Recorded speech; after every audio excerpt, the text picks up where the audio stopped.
2023년 1월 22일 설 제1독서 민수기 6장 22절에서 27절의 말씀입니다. 주님께서 모세에게 이르셨다. 아론과 그의 아들들에게 일러라. 너희는 이렇게 말하면서 이스라엘 자손들에게 축복하여라. 주님께서 그대에게 복을 내리시고 그대를 지켜주시리라. 주님께서 그대에게 당신 얼굴을 비추시고 그대에게 은혜를 베푸시리라. 주님께서 그대에게 당신 얼굴을 들어 보이시고 그대에게 평화를 베푸시리라. 그들이 이렇게 이스라엘 자손들의로 나의 이름을 부르면 내가 그들에게 복을 내리겠다. 주님의 말씀입니다.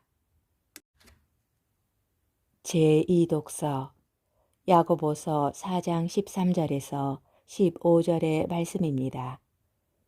사랑하는 여러분, 자 이제 오늘이나 내일 어느 고을에 가서 1년 동안 그곳에서 지내며 장사를 하여 돈을 벌겠다 하고 말하는 여러분.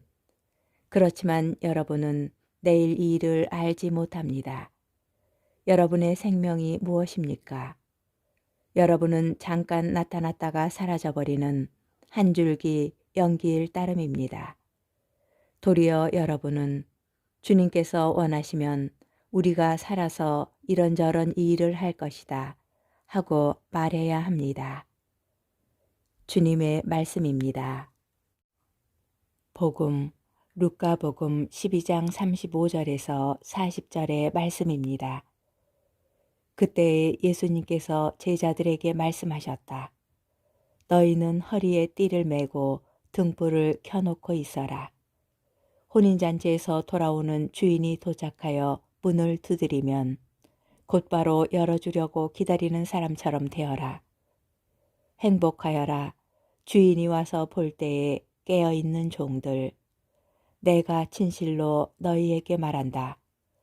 그 주인은 띠를 매고 그들을 식탁에 앉게 한 다음 그들 곁으로 가서 시중을 들 것이다. 주인이 밤중에 오든 새벽에 오든 종들의 그러한 모습을 보게 되면 그 종들은 행복하다. 이것을 명심하여라. 도둑이 몇 시에 올지 집주인이 알면 자기 집을 뚫고 들어오도록 내버려 두지 않을 것이다. 너희도 준비하고 있어라. 너희가 생각하지도 않은 때에 사람의 아들이 올 것이다. 주님의 말씀입니다. 오늘의 묵상. 오늘 복음은 마치 하나의 비유를 말하는 것 같지만 실제로는 두 비유가 결합되었다고 볼 수 있습니다. 첫째 비유는 아주 단순합니다. 혼인잔치에서 돌아오는 주인을 맞이할 수 있도록 준비하라는 내용입니다. 당시 혼인잔치는 열흘 정도 이어지는 큰 축제였기에 그 사이 언제라도 집으로 돌아올 수 있었습니다. 이러한 배경에서 볼 때 비유의 의미가 조금 더 명확해집니다. 허리에 띠를 매라는 말씀은 구약 성경에서 옷을 차려입는 것을 말할 때 쓰였으며 띠를 매는 것은 무엇인가를 바로 할 수 있도록 준비된 상태를 가리킵니다.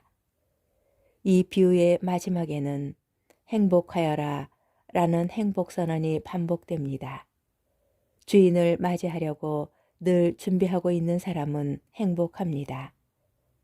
두 번째 비유는 도둑을 대상으로 삼습니다. 이 비유는 사람의 아들이 도둑과 같다고 말하는 것이 결코 아닙니다. 비유의 핵심은 준비하고 있어라 라는 예수님의 말씀에 있습니다. 곧 어떻게 준비해야 하는지에 대한 비유입니다. 집주인이 도둑에 맞서 자신의 소중한 것을 지키려고 준비하고 있는 것처럼 늘 깨어 있으라는 말씀입니다. 두 비유는 모두 종말을 배경으로 삼습니다. 종말은 생각지 못한 때에 옵니다. 그때가 언제인지는 중요하지 않습니다. 복음이 전하는 가르침은 준비입니다. 마치 언제 올지 모르는 주인을 기다리는 종처럼, 호시탐탐 빈집을 노리는 도둑에 맞서는 집주인처럼 종말을 준비해야 합니다.